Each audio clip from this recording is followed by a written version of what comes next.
You're listening to RazorCast, USA's hottest podcast, bringing you cutting-edge interviews from leading industry professionals.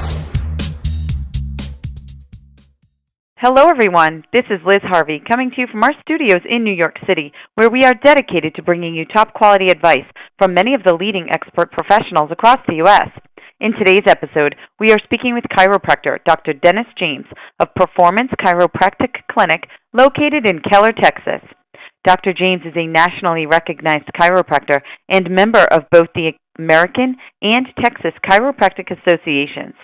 He is highly trained in acupuncture and is a fellow of the Acupuncture Society of America. Dr. James specializes in family chiropractic care, treating infants to seniors. Today we're going to talk about a very important topic, longevity lifestyle. Hello, Dr. James. How are you today? I'm doing great, Liz. Thank you. Well, thanks for joining me today. So, what role does a person's lifestyle have in creating a life of longevity? The lifestyle is actually everything.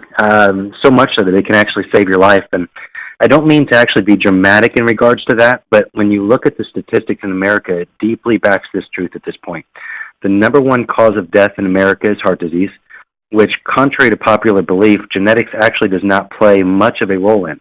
It's only about 10% that genetics actually affects, whereas 80 to 90% of our lifestyle actually will decrease the risk of heart disease if we live it properly. On the flip side, if you take a look at diabetes, it is actually the number 2 leading cause of disability in the United States, and it's almost completely caused by lifestyle. So if we choose to do what is right now, it's going to lead to wonderful benefits down the road for us. And what type of attitude or mindset is needed to establish a life of longevity? I believe you have to start with a positive, kind of life-giving, abundant mindset. You have to know that health comes from within, not from without. Basically, every thought, action, all of our feelings, they all have a direct neurological impact with what we do.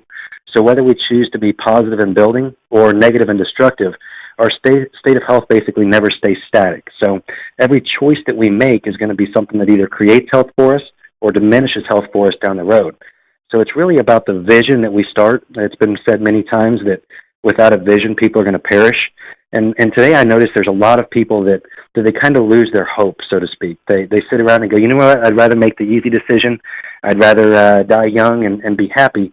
But life just doesn't really work that way because based upon law of cause and effect, every choice that we make, there's going to be a result that's equal to that. So I believe if we choose to wake up daily and basically reinforce who we choose to be, let our thoughts and actions be congruent to what that is, and then choose to walk by faith, kind of knowing that if we do what is right long enough, the blessings will start to overtake your life. Great. Well, we feed our bodies daily by what we put into it. How does this play a role in the longevity of life? It plays a huge role, and I believe it plays a huge role both physically and mentally. So, what you put into your body is going to be basically what you get out of it. So if you start each day with positive mental thoughts that are congruent to your vision, your life's going to move towards that. But in the same way with nutrition and with your health, your diet actually accounts for about 80% of the benefits of choosing a life of longevity. So if you choose to eat natural foods that basically aren't loaded with antibiotics, growth hormones, or chemicals, you're feeding your body life. But Liz, one of the biggest challenges that we have in our day of age is the pharmaceuticals, is the drugs that we have, and we want to make things bigger, better, faster than what we're really meant to be. And so now it's so hard to get foods unless you choose to go organic or something like that people don't understand what they're actually putting in their body, and they're actually causing a chemical neuro imbalance within the body that is shortening their lifespan, and it's just not worth that. Putting in the proper foods is definitely worth it. You also take a look at what you're putting in, and so many people believe that they can take the easier route and choose the wrong things now, and then down the road they'll just take some medicines to overcome that. And life just doesn't work that way either. And the best analogy I like to give is that medicine cabinet. My kids don't even know what that is, and so many people, their kids are brought up with the thought process, I'll take this medicine and I'll be happy. But the truth is that I've never met somebody that's on 5 different medications and was truly healthy. And I've also not met somebody that could tell me that if I'm healthy and not taking medication, that if you give me one, I'll actually be healthier. And so the part that I really want people to try to grasp and understand is if we can put what's right in our body now, down the road we're going to have a better quality of life. But if medicine right now can't actually make a healthy person healthier, how can medicine actually make a sick person healthy? So our goal is to actually turn it around and go, here's the right things to do that we can put into our body. And that starts with some of those organic foods, whether it's the meats or whatever it is that are more naturally grown. But then you can take a look at just fruits and vegetables. You can get different colors. If you get strawberries and things like that that are red, that's good for your heart. If you get more of oranges and pineapple that go through there, that's good for your immune system. Also makes you feel younger.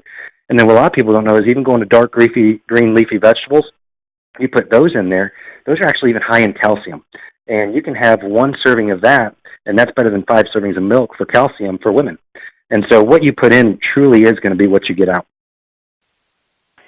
And how does physical exercise factor into a life of longevity? Well, exercise is good for many different things. Number one, it helps circulation.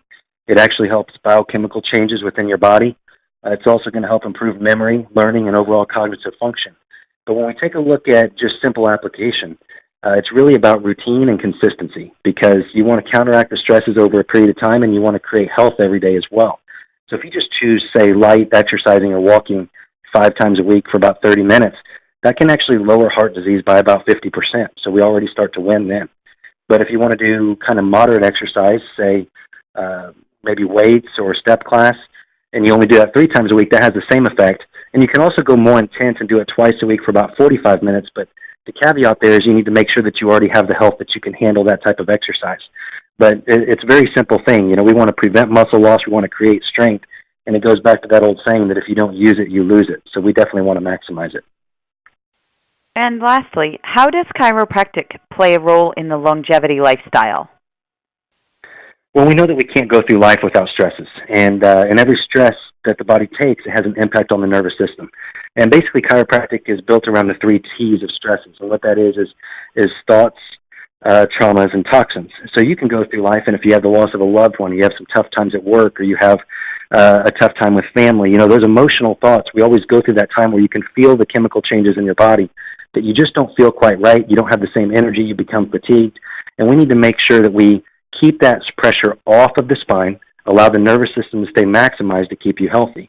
When it comes to the traumas, people often think of, obviously, the auto accidents and football injuries and falls and things like that.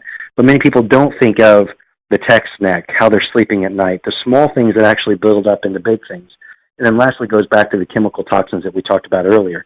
So whether or not it's going to be something that affects the eliminative system and can cause allergy and asthma issues, and that's why we see so many issues coming up here during the holidays as well, is that people start to put in different types of food and they have different stresses go on, and they don't do things that actually counteract the stress, and then they get sick. The immune system decreases, and then they get the flu. There's not really a flu season as much as there is a season that we tend to not take care of our body as much, and we choose to overcome more stresses without taking the balance and superseding them. Well, thank you, Dr. James. We know you're extremely busy, so I just want to say thank you for your time and help today. I appreciate you having me on, Liz. And for our listeners across the country, if you are interested in speaking with the doctor, please visit www.performancechiropractic.clinic or call 817-337-3636 to schedule an appointment. And on behalf of our team, we want to thank you for listening, and we look forward to bringing you more top-quality content from our country's leading experts.